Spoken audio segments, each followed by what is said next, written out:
नाज़रीन, रशिया ने ट्रंप की जो नई नेशनल सिक्योरिटी पॉलिसी है उसका खैर मकदम कर दिया है। रशिया ने उसको वेलकम कर दिया है। ब्रिटेन की जानिब से एक और बॉम्ब शेल जो वो गिरा गया है, यानी यूरोप सत्ते में इस वक्त एक और शौक उसको लगा है कि वो जिस पॉलिसी को अपने लिए सबसे खतरनाक पॉलिसी समझ रहे हैं, रशिया कह रहा है क्या ही जबरदस्त पॉलिसी है, और रशिया ये कह रहा है कदम बढ़ाओ ट्रंप, हम तुम्हारे साथ हैं।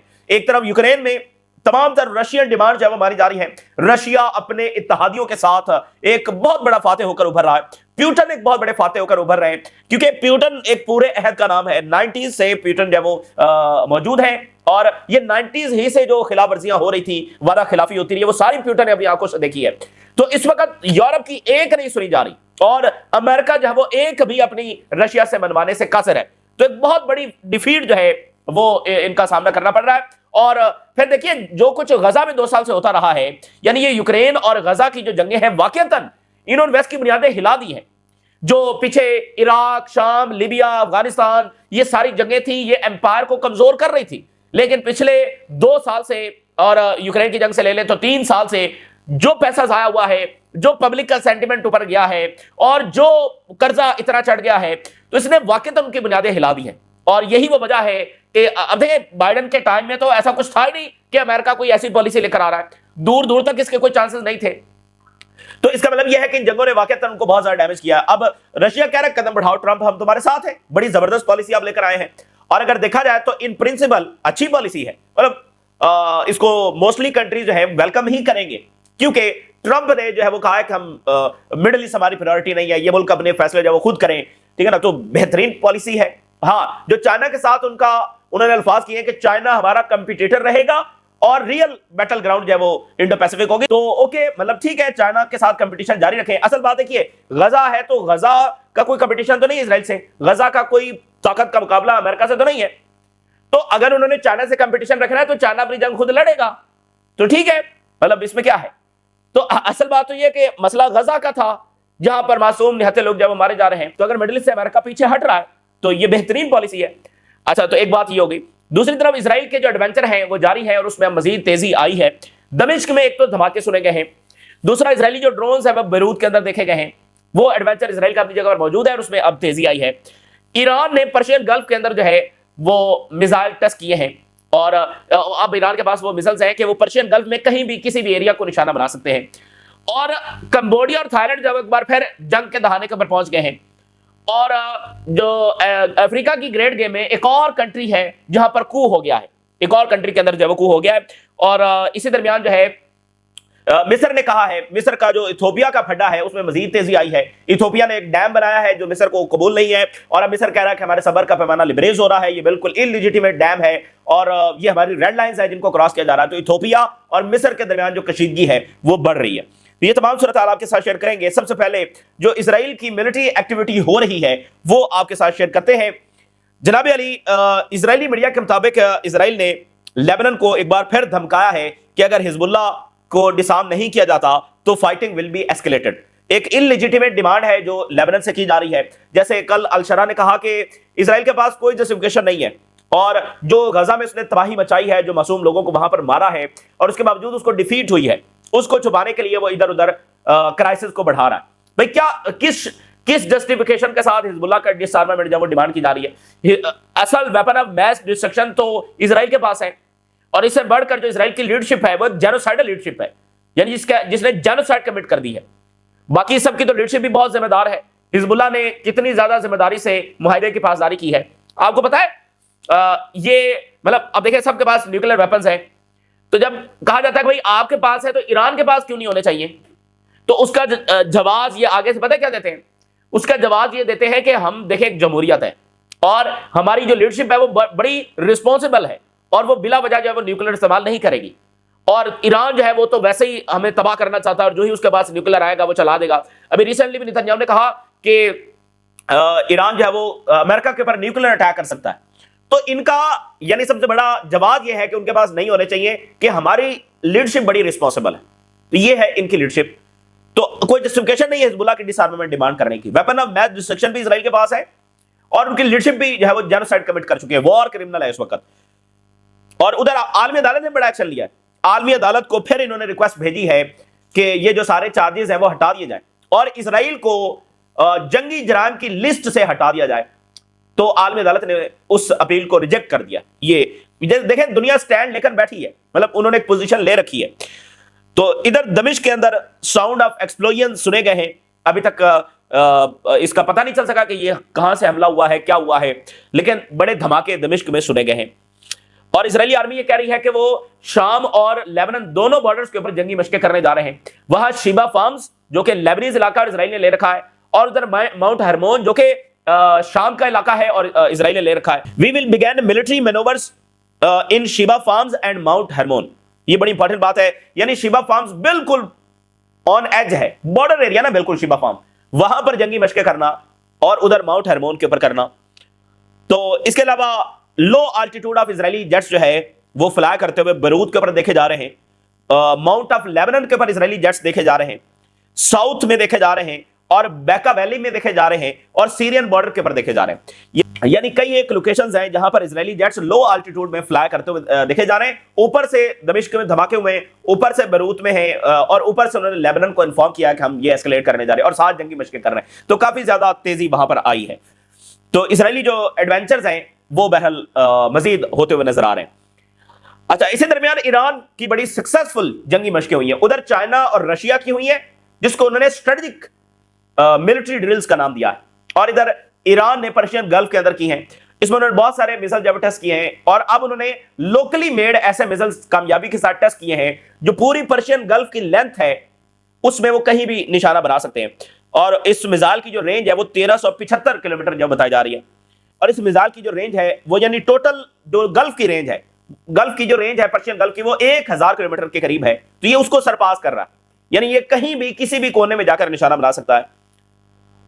और स्ट्रेट ऑफ हुर्मज में ये ड्रिल्स हुई हैं, गल्फ ऑफ ओमान में हुई हैं, वहां पर जो आइलैंड्स हैं वहां पर हुई हैं।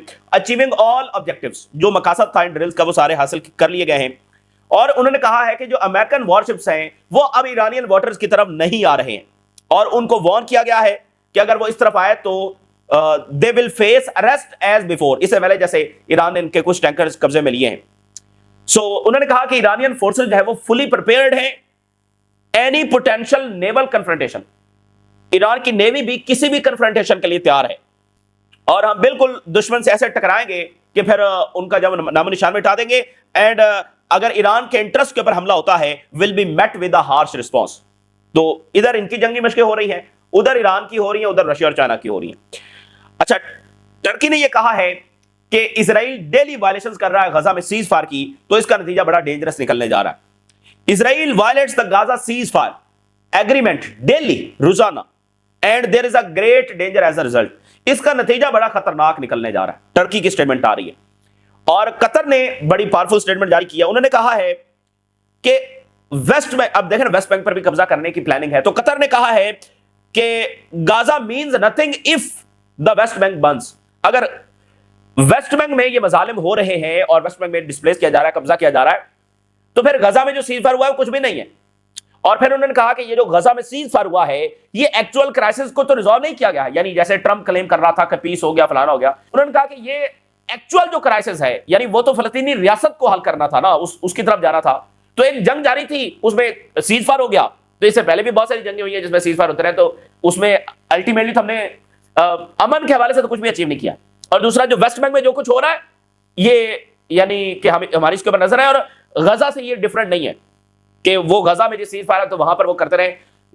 मतलब अगर वेस्ट बैंक में ये मजालिम जारी हैं तो फिर मामला खराब है। कतर ने ये बात की है। अच्छा, उधर जब जर्मन चांसलर इजराइल के दौरे पर हैं और उसकी मुलाकात हुई है इजरायली प्रेसिडेंट के साथ और नेतन्याहू के साथ, कुछ स्टेटमेंट्स मैं आपके साथ शेयर करता हूं। जर्मन चांसलर ने इजरायली प्रेसिडेंट को कहा कि Germany will always stand by Israel, हम हमेशा इजराइल के साथ खड़े रहेंगे, which has right to defend itself, जिसके पास अपने आप के दिफा का मुकम्मल राइट है। ये जर्मन चांसलर इजराइल में बैठकर जनाब अली क्या खूबसूरत बात कर रहे हैं। और इजरायली प्रेसिडेंट ने जर्मन चांसलर को क्या कहा, we are defending you from Iran, हम तुम्हारी जो है वो ईरान से हिफाजत कर रहे हैं। हम वो कह रहे हैं हम इजराइल के साथ खड़े हैं क्योंकि इजराइल बिल्कुल right side of the history है, और वो कह रहे हैं हम तुम्हें ईरान से बचा रहे हैं। अच्छा, नेतन्याहू के साथ जर्मन चांसलर की ज्वाइंट प्रेस कॉन्फ्रेंस हुई। काफी वो आपको पता है उसका जो बयानिया है तो काफी वो फजूल उसकी बातें होती हैं। कुछ दो स्टेटमेंट्स मैं आपके साथ शेयर करता हूं। कहता है कि हमारे जो लोग हैं ये ह्यूमन हिस्ट्री की जो सबसे बड़ी ट्रेजेडी है, इसमें से गुजरे हैं जो जर्मनी में हमारे साथ हुआ है।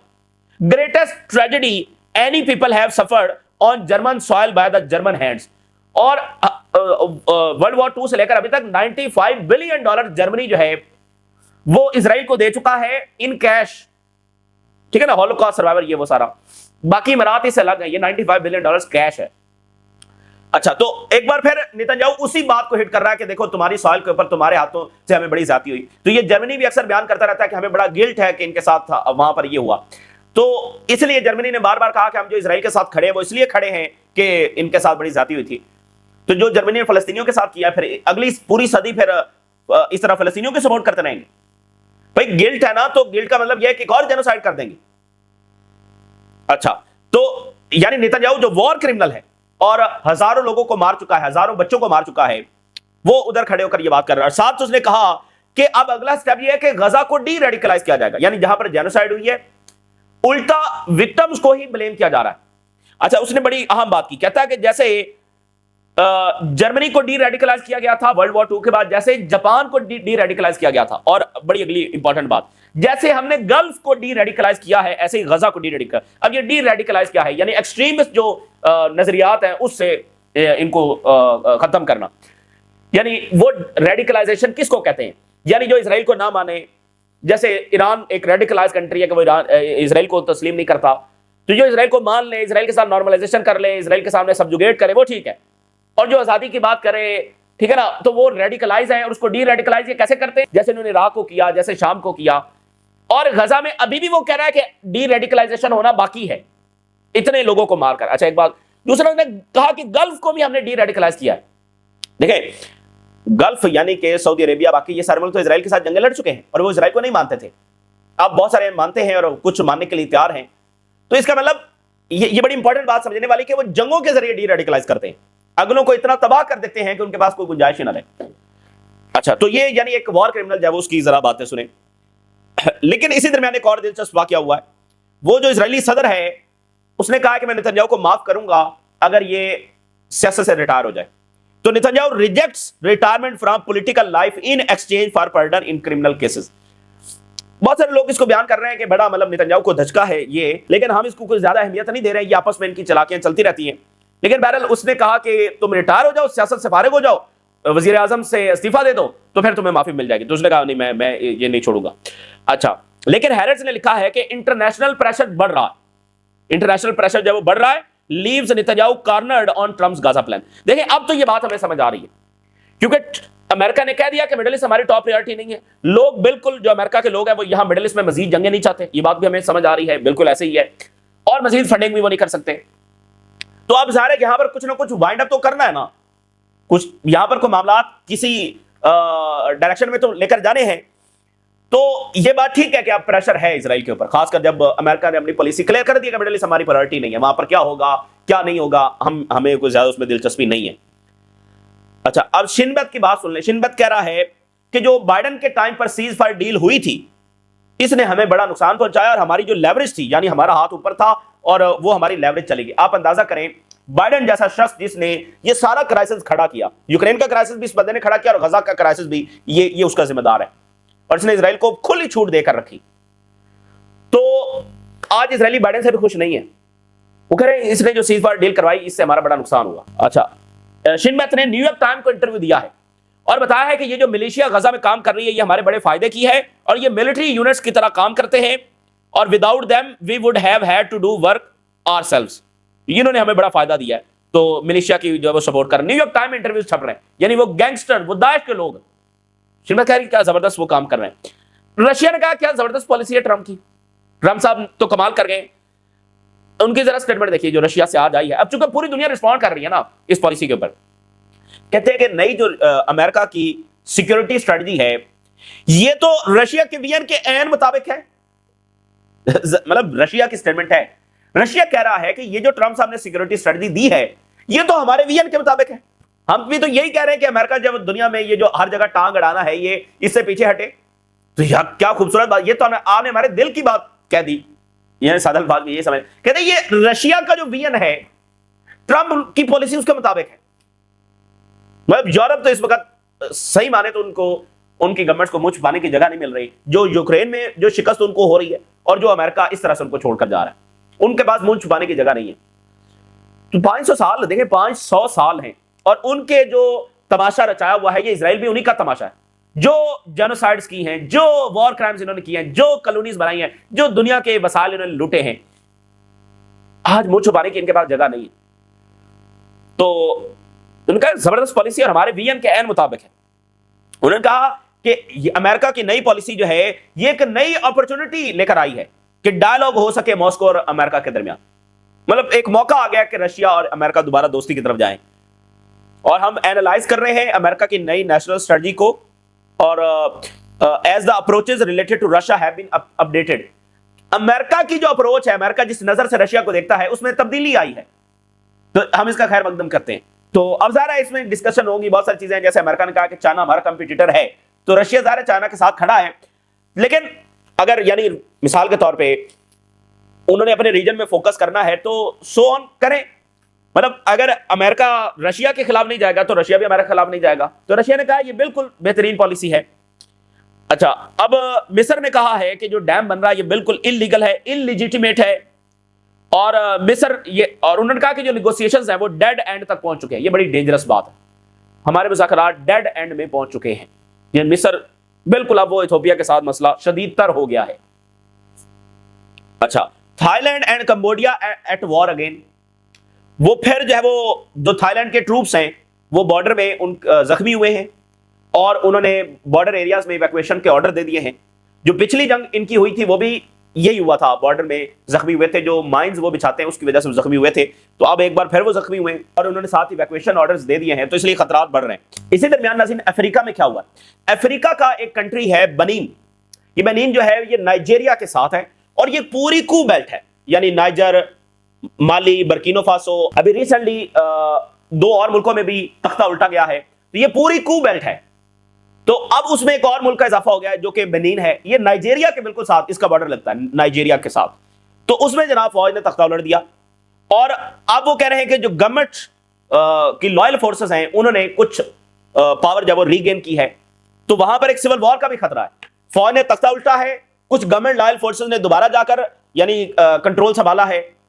तो यानी नाइजीरिया जहां पर धमकियां ये वो सारा, उसके साथ एक और मुल्क जब वो डिस्टेबलाइज और खाना जंगी वहां पर जब वो हो सकती है। तो ये यानी जो भी वहां पर हो रहा है, जाहिर है कि देखिए वहां पर एक ग्रेट गेम है, रिसोर्सेज है, मिनरल्स है, स्मगलिंग है, ये सारा। तो उसी तनाजुर में फौजी बगावतें होती हैं, और फिर उसके साथ वाले मुल्क मुतासर होते हैं ना। नाइजीरिया के ऊपर भी फौजी बगावत हो चुकी है, अब एक तरफ बेनिन है, वहां पर भी हो गई है। ये बहरहाल इस वक्त की ताज़ा तरीन सूरत हाल जो आपके साथ शेयर किया, आपने राज लगा करें। इजाज़त दीजिए, अल्लाह हाफिज़।